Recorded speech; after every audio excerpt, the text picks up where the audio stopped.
Dans un mois, les Européens auront commencé à voter pour des élections du 6 au 9 juin prochain. Près de 360 millions d'électeurs, rien que ça, répartis dans 27 pays différents, sont appelés aux urnes pour un scrutin qui peine à mobiliser. Notre dernier sondage via Voice, réalisé pour France 24, arrivait hier à la conclusion suivante. Vous le voyez, près d'un Français sur deux, 49%, se dit intéressé par les élections européennes, contre 48% qui estiment ne pas l'être du tout.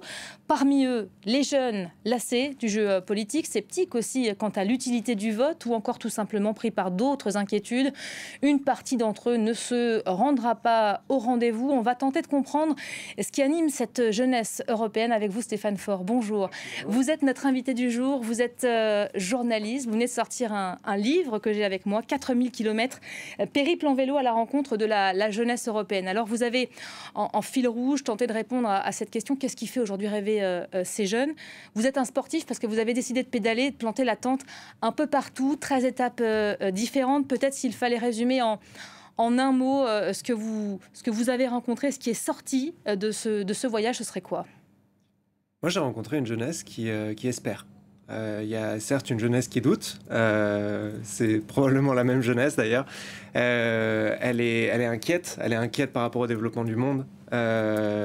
Trump, le retour possible de Trump, la menace russe, la guerre qu'elle nous mène en Ukraine, mais aussi le réchauffement climatique bien sûr. Mais quand on prend le temps de lui parler à cette jeunesse, on se rend compte qu'elle espère, qu'elle est porteuse de rêves et d'espoir. C'est pour ça que vous avez décidé de faire un parcours, un pari sportif finalement, parce que le vélo, ça, vous me disiez en off, en préparation de cet entretien, ça ralentit le rythme et ça permet les rencontres aussi. Oui, moi, en fait, avec ce livre, ce que j'ai voulu faire, c'est un éloge de la lenteur, en fait, à une époque où il y a une injonction permanente à l'immédiateté. Là, on prend le temps de ralentir. C'est une invitation à se réancrer dans le vivant. Et puis c'est aussi un plaidoyer politique pour un mode de transport qui est décarboné, à énergie renouvelable, qui peut vous emmener sur des milliers de kilomètres, à condition de prendre le temps. Alors, il y a beaucoup de questions de climat, on va y revenir évidemment pendant cette demi-heure. En préparation de cet entretien, on s'est dit de notre côté, allez tiens, si on allait voir un peu du côté de chez nous, en bas de chez nous, comment les Français ont prévu ou non d'ailleurs d'aller voter, connaissent-ils seulement la date de ce rendez-vous? On est allé prendre le pouls ici en région parisienne, pas très loin, auprès des jeunes et des plus anciens. Vous allez voir, on n'a pas été déçus, c'est un peu deux salles, deux ambiances, écoutez. Qu'où va-t-il se passer le 9 juin? Aucune idée, je sais pas. Le marathon peut-être, le marathon de Paris, j'en sais rien, je sais pas. Aucune idée. Le 9 juin, je sais pas. J'en sais rien du tout. Les JO. Non, je suis pas très au courant de l'actualité. On n'est pas censé aller voter quelque part? Je sais pas. Je crois que j'ai que... Non, les européennes, non. C'est ça? C'est ça? Vous êtes inscrit? Ben, ouais. Vous allez voter? Je sais pas, j'aviserai. Franchement, j'aviserai. Où va-t-il se passer le 9 juin? Les élections européennes.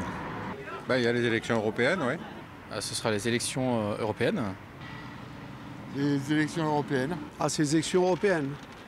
Ah, pour moi, c'était le dimanche 8. Alors, élections européennes. Les Européens sont des enfants gâtés, si vous voulez. Donc, évidemment, ils réclament beaucoup de choses à l'Europe et ils sont prêts à contester cette construction, alors qu'il y a quand même un certain nombre d'acquis qui sont évidents qu'on vit tous les jours, quoi. L'avenir de l'Europe, c'est très très important parce que là, on est à la croisée des chemins. Les périls extérieurs sont de plus en plus importants et il faut que l'Europe soit unie. Alors, je dois préciser, c'est réalisé sans trucage. Il y a un jeune qui a su nous répondre, nous donner la date de ces élections européennes, quoi qu'il a pris du temps quand même avant de répondre. Du côté des seniors, c'est complètement acquis. La date, elle est intégrée à l'agenda. Et même, on va nous dire, bien sûr, que je vais aller voter. On a conscience de l'enjeu qui sera pesé par ces élections européennes. Comment est-ce qu'on l'explique tout ça? Je pense que pour la génération, on va dire, la vieille génération, si je peux employer ce terme-là, l'Europe, c'est la paix. C'est cet axiome qui peut paraître un peu impensif, mais qui est vrai. C'est une génération qui a connu en partie la Seconde Guerre mondiale, qui sait ce que la paix représente et l'union des Européens représente. Et il y a, dans l'un des témoignages qu'on a entendus, il y a un monsieur qui disait que les jeunes sont un peu des enfants gâtés de l'Europe. Et moi, c'est quelque chose que j'ai constaté pendant mon voyage, c'est qu'il y avait une dichotomie Est-Ouest, ou du moins Europe centrale, Europe orientale d'un côté et Europe occidentale de l'autre. Il y a, je pense que oui, on est à l'Ouest, on s'est accoutumé aux bienfaits de l'Europe, aux acquis de l'Europe, et c'est ça le drame de l'essentiel en fait. C'est de paraître complètement anodin, de paraître acquis, jusqu'à ce qu'ils disparaissent du jour au lendemain. On l'a vu avec le Brexit, par exemple, où la jeunesse britannique, majoritairement pro-européenne, elle ne s'est pas mobilisée. Résultat, ce sont les catégories plus âgées qui ont voté et qui ont capturer son avenir. Et on le voit aussi avec le sujet de la paix et de la guerre en Ukraine. Voilà, du jour au lendemain, les Ukrainiens ils ont basculé dans un état de guerre. Et donc, je pense que moi, c'est ce que j'entends, ce contre quoi j'entends lutter aussi avec ce livre, c'est à l'accoutumance à cet acquis qu'est la paix et à cet acquis qu'est l'Europe. Alors justement, vous m'expliquez que finalement, cette guerre en Ukraine, ça provoque une sorte d'électrochoc en vous. À la base, vous êtes un Européen convaincu. On est le 20 mars. On va peut-être revoir le petit schéma que vous avez intégré au livre, celui de votre périple. 1 an après le début de l'offensive russe, votre première étape, ça a donc été Kiev. Vous dites, pour la première fois de ma vie, j'entre par un brumeux matin de printemps dans un pays en guerre, sur ma terre d'Europe, moi l'enfant de janvier 90, des lendemains du mur. En une nuit, je change de monde et de siècles. Racontez-nous ce que vous découvrez et ce choc visiblement qui s'opère en vous. Pour moi, le 24 février 2022, c'est, comme vous le dites, c'est un énorme choc. Mais pour moi, pour toute ma génération, je pense que jamais on pensait vivre le retour de la guerre en Europe. Parce que, encore une fois, l'Europe, c'est la paix. Et donc, moi, c'est ce qui a déclenché cette envie de voyager à travers l'Europe, d'aller parler, de prendre le pouls de la jeunesse du continent à ce moment un peu charnière de notre histoire. Et quand je débarque en Ukraine, jamais de ma vie, j'aurais pensé que je connaîtrais la guerre sur le continent. Et donc, je débarque en Ukraine et là, je rencontre une jeunesse qui est engagée. Une jeunesse qui sait pourquoi et contre quoi elle se bat, qui est prête à défendre nos valeurs, enfin ses valeurs, mais qui sont aussi les nôtres, celles de liberté, d'égalité, de solidarité, de démocratie, d'état de droit, et qui est prête à mourir pour vivre son rêve européen. Et ça, j'ai trouvé que c'était extrêmement puissant. Vous dites, avec la guerre, tout a changé, c'est toute une société qui apprend chaque jour un peu plus dans le sang et les drames à faire nation. C'est un peu ça qu'on a résumé quand on a vu tous ces jeunes accepter la mobilisation et prendre les couleurs de la patrie et aller sur le front. Ouais, tout à fait, tout à fait. Alors, ça remonte aussi à Maïdan, il y a 10 ans. Il y a vraiment une prise de conscience à ce moment-là qui se fait. Mais au final, le plus grand unificateur de la nation ukrainienne aujourd'hui, c'est Vladimir Poutine. Qui a été investi ce matin, je ne sais pas si on peut passer les images, qui a d'ailleurs promis aux Russes, dans un discours à la nation, au peuple russe, de gagner cette guerre. Ce sont des mots qui font évidemment écho aux Ukrainiens, les Ukrainiens qui avaient appelé au boycott de cette cérémonie du côté des Occidentaux. L'ambassadeur de France était présent malgré tout aujourd'hui. Ouais, je pense qu'on peut le déplorer. Aujourd'hui, pour nous, Européens, l'ennemi, c'est la Russie. Moi, c'est ce que j'ai entendu énormément dans mon périple. Ça n'empêche pas d'avoir des relations diplomatiques minimales. Mais je pense qu'il faut savoir où on se situe sur la carte du monde. Et clairement, aujourd'hui, nous... on est du côté des Ukrainiens, on doit l'être parce que, en fait, les Ukrainiens se battent pour défendre notre civilisation politique européenne. Et pour vous, ça paraît très concret, mais pas pour les jeunes qu'on a interrogés. On a le sentiment que cette guerre, elle est très éloignée. Et ça, c'est quelque chose aussi qu'on peut partager aux plus âgés, aux seniors. On n'a pas été habitués à la guerre. Vous aviez besoin de la sentir, de la toucher. Oui, tout à fait. Tout à fait. Je suis journaliste, donc le journaliste, c'est celui qui va voir. Et j'avais besoin de palper cette réalité, de connaître en fait cette peur de la guerre, cette angoisse permanente d'un missile qui peut vous tomber dessus. Vous avez eu peur pendant ce périple en Ukraine ? Ouais. Ouais, j'en parle dans le livre quand je suis à Kiev, et plusieurs fois par jour il y a ces alertes anti-aériennes, enfin contre les raids, contre les missiles qui vont s'écraser sur la capitale. Bien sûr qu'on ressent la peur et le bruit des explosions. Moi, j'étais dans un hôtel pas très loin, il y a eu de grosses explosions une nuit. Évidemment que ça fait peur. Enfin, et ça, c'est une peur que les Ukrainiens connaissent tous les jours. Et ont apprivoisé aussi avec le temps, peut-être. On finit par s'habituer à beaucoup de choses, malheureusement.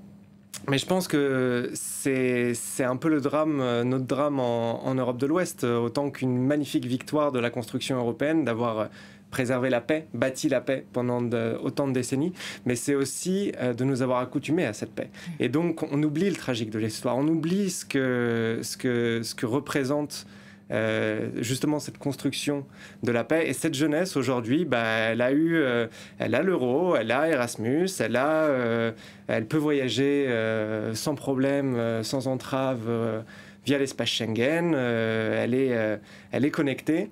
Mais je pense que d'une certaine façon, elle oublie aussi, elle perd un peu de vue les enjeux un peu existentiels que représente l'Europe. Et moi, c'est ce que j'essaye de lui rappeler dans ce livre, c'est de revenir à l'essentiel. À l'essentiel et à un sens de l'histoire. Alors, votre périple, évidemment, vous conduit, on va peut-être revoir de nouveau la carte pour l'essentiel à vélo, vous conduit notamment en Slovaquie. Vous rencontrez Samuel qui dit ceci: dorénavant, il faut que l'Union européenne se protège de Poutine, on vient d'en parler, mais aussi de la Chine. Ça fait écho à l'autre séquence, on va peut-être voir ces images. Xi Jinping, le président chinois, qui poursuit sa visite en France. Il évolue aujourd'hui dans les Hautes-Pyrénées, qui sont vos terres d'ailleurs, à vous aussi, je crois que vous me disiez. Deuxième séquence, dénoncée par les ONG, les défenseurs des droits humains. Lui, Samuel, depuis sa Slovaquie, il a pris la conscience de ce nouvel ordre mondial qui se dessine et qui menace l'Europe aujourd'hui. Complètement. La Slovaquie, en fait, c'est un pays qui est enclavé. C'est un petit pays. Je crois que c'est quelques millions d'habitants, peut-être 4 millions d'habitants. Et en fait, ils sont très conscients, enfin du moins la jeunesse, est très consciente de la vulnérabilité du pays. Ils ont une frontière commune avec l'Ukraine. Et à un moment, il y a un jeune Slovaque qui me dit nous, notre frontière, elle est beaucoup plus sûre avec l'Ukraine comme voisine que comme la Russie. Donc c'est existentiel pour nous que l'Ukraine ne perde pas cette guerre, qu'elle la gagne, de repousser les Russes. Mais il y a aussi en effet cette conscience, et je pense que c'est d'autant plus prégnant quand on est un petit pays. En France, on a encore l'illusion parfois qu'on est une grande puissance. Mais quand on est un petit pays, que ce soit en Slovaquie, en République tchèque ou dans les pays baltes, évidemment qu'il y a ce besoin de faire de l'Europe une superpuissance. Est-ce qu'on se sent quoi, plus fragile finalement ? On se sent plus fragile, et puis on sait aussi que l'Union fait la force, tout simplement. On est dans un monde d'États-continents. Vous avez d'un côté les États-Unis, la Chine, l'Inde, la Russie. Et nous, c'est pas en étant divisés en tant qu'Européens, c'est pas la France de son côté, la Lituanie de son côté, l'Italie de son côté, qui vont être en mesure de résister et de préserver aussi notre modèle européen. On parle de la menace russe, on vient d'évoquer la guerre ukrainienne, puisqu'on évoque la jeunesse. On a vu beaucoup de jeunes, d'étudiants se mobiliser ces derniers jours, ces dernières semaines, à l'image des universités américaines pour la cause palestinienne, la cause gazaoui, Sciences Po Paris, mais aussi des universités en région. Comment expliquer que ces jeunes se mobilisent et mettent leur énergie dans cette cause-là et se désintéressent, en tout cas c'est le sentiment qu'on peut avoir vu d'ici, se désintéressent d'une guerre qui est à leur porte finalement. Il y a une forme de déni aujourd'hui ? Je ne suis pas sûr qu'il y ait une forme de déni. Je pense que ce qui se passe aujourd'hui à Gaza, c'est un drame. C'est potentiellement un début de génocide. Plusieurs juristes de l'ONU qui parlent en ces termes. Et il y a un focus qui est fait sur la souffrance de ce peuple qui lutte depuis maintenant des décennies pour son droit à la dignité. Et je pense qu'il y a un phénomène d'identification qui est très fort parce qu'aujourd'hui, les Gazaouis représentent les opprimés. Et quelque chose qui est ressorti de toutes les conversations que j'ai, enfin de beaucoup de conversations que j'ai eues pendant mon périple, c'était l'Europe a de très belles valeurs Et on est heureux que ce soit défendu, notamment vis-à-vis de l'Ukraine et de la Russie. Mais ces belles valeurs, elles ont un double standard. C'est-à-dire qu'on n'applique pas ces valeurs à la situation en Palestine. Et ça, c'était avant le 7 octobre. Alors, la menace, on parle des menaces qui guettent l'Europe et ces jeunes Européens.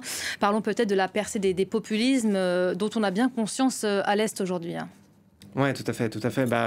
Quand on est jeune en Europe, à l'Est ou en Europe centrale et orientale, on connaît la Hongrie de Orban.